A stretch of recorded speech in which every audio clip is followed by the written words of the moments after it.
আলাইকুম। কেমন আছেন সবাই? এই তো আলহামদুলিল্লাহ, আমিও তোমাদের দোয়ায় ভালো আছি। আজকের আলোচনা কোষ গহ্বর। চলো দেখি সবাই আজকে কোষ গহ্বর নিয়ে আলোচনা করব। দেখো, তাহলে এটা হচ্ছে একটা উদ্ভিদ কোষ। এই উদ্ভিদ কোষ থেকে এই উদ্ভিদ কোষের ভিতরে দেখতে পাচ্ছো তোমরা, এটা কোষ গহ্বর দেখা যাচ্ছে। তার মানে এটাকে আমরা কি বলতেছি? কোষ গহ্বর। দেখো, এটা হচ্ছে কোষ গহ্বর। কোষ গহ্বর। তারপরে তোমরা দেখো, এই কোষ গহ্বরের পাশে অবস্থান করবে কি? নিউক্লিয়াস। ঠিক আছে? তাহলে এটা ধরো লেয়ার দিয়ে আমি সজ্জিত করে দিলাম। তাহলে এটা হচ্ছে নিউক্লিয়াস। ঠিক আছে?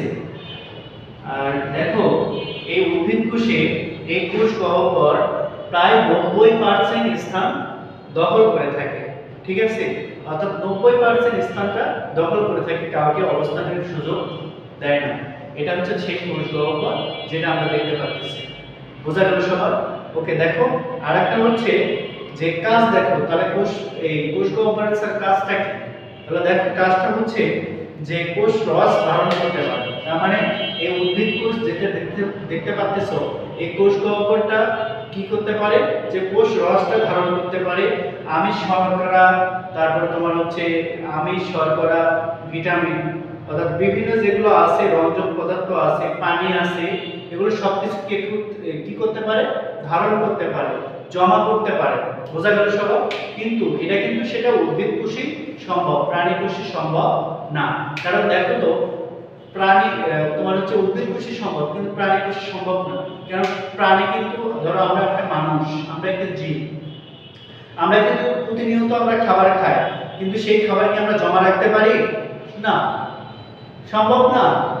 কারণ আমাদেরকে এইভাবে সৃষ্টি করছে আল্লাহ তাআলা।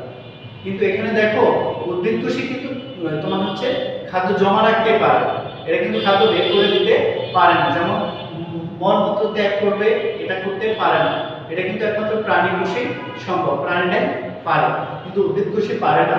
উদ্ভিদ কোষে মলমূত্র বলতে কেমিক্যাল যে জিনিসগুলো দেখা যায় কোষে, সেগুলোকে বলতেছে তোমার হচ্ছে উদ্ভিদ কোষ। ঠিক আছে? কেমিক্যাল যেটা দেখা যাচ্ছে সেটা হচ্ছে উদ্ভিদ কোষ।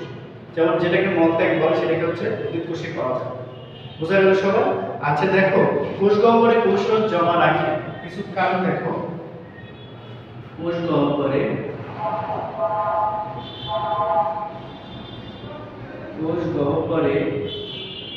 কোষ রস ধারণ করে বা জমা রাখে। দেখো, এই কোষ রস, তাহলে দেখো, এই কোষ রস থেকে আমরা কি পাচ্ছি? এই কোষ রস থেকে দেখো, যেমন আছে হচ্ছে তোমার খাদ্যবস্তু এবং লবণ আছে।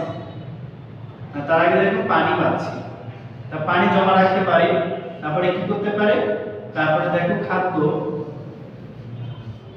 খাদ্যবস্তু ও লবণ, তারপরে কি জমা রাখতে পারে? তারপরে আরেকটা জিনিস জমা রাখতে পারে, সেটা কি বলতে পারবেন সবাই?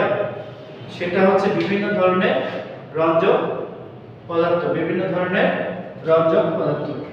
ধরনের কি রঞ্জক পদার্থ। দেখো, বিভিন্ন ধরনের রঞ্জক পদার্থ। দেখো, তাহলে বিভিন্ন ধরনের রঞ্জক পদার্থ, অর্থাৎ কোষ গহ্বরে কোষ রস এগুলো জমা রাখতে পারে এবং ধারণ করতে পারে। পানিটা কি? এটা কিন্তু খুবই গুরুত্বপূর্ণ। যে পানিটা কিন্তু উদ্ভিদ কোষে যেরকম পানির প্রয়োজন, যেমন তার শাখা পোশাকা মূলের মাধ্যমে পানি শোষণ করে নেয়, ঠিক একইভাবে এখানে দেখো প্রাণী কোষে কিন্তু আমরা যেমন প্রতিনিয়ত আমরা কি খাবার খাই, সেটা পানি হোক, খাদ্যবস্তু হোক, লবণ হোক, বা এখানে তারপর দেখো বিভিন্ন ধরনের রঞ্জক পদার্থ। আর বিভিন্ন ধরনের রঞ্জক পদার্থ বলতে কি বোঝাচ্ছে স্যার? বিভিন্ন ধরনের রঞ্জক পদার্থ বলতে বোঝাচ্ছে উদ্ভিদ কোষের ক্ষেত্রে যেমন তাদের যে মলমূত্র ত্যাগ করে তারা, সেটা কিন্তু কিভাবে ত্যাগ করে, কিন্তু উদ্ভিদ কোষে কিন্তু সম্ভব না ত্যাগ করা, কারণ এটা কেমিক্যাল হিসেবে থাকে। ওদের শরীরেই থাকে, ওদের দেহেই থাকে, ওদের যে কাঠগুলো আছে কাঠের ভিতরেই থাকে। বুঝতে পারলেন সবাই?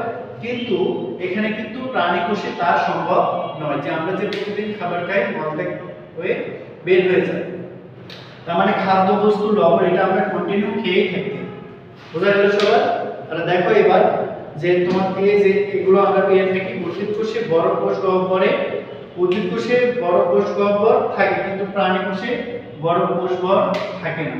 তার মানে একটা প্রশ্ন থাকতে পারে, কোষ গহ্বর প্রাণী কোষে থাকে, উদ্ভিদ কোষে থাকে না কেন? বোঝা গেল সবাই? যে এটা মনে রাখতে হবে যে উদ্ভিদ কোষে কেন তোমার হচ্ছে কোষ গহ্বর থাকে কিন্তু প্রাণী কোষে কোষ গহ্বর থাকে না কেন? তাহলে এটা মনে রাখতে হবে। এমন প্রশ্ন থাকতে পারে যে স্যার উদ্ভিদ কোষে বড় কোষ গহ্বর থাকে, প্রাণী কোষে থাকে না কেন? তাহলে এই যে প্রশ্নগুলো এখান থেকে কিন্তু তোমরা সহজে, যদি তোমরা এই চিত্রটা অঙ্কন করতে পারো এবং এর বৈশিষ্ট্যগুলো যদি ভালোভাবে জানতে পারো, তাহলে অতি সহজেই তোমরা এই উত্তরগুলো দিতে পারবে। বুঝতে পারলে সবাই? ধন্যবাদ সবাইকে যে এই ক্লাসটা দেখার জন্য।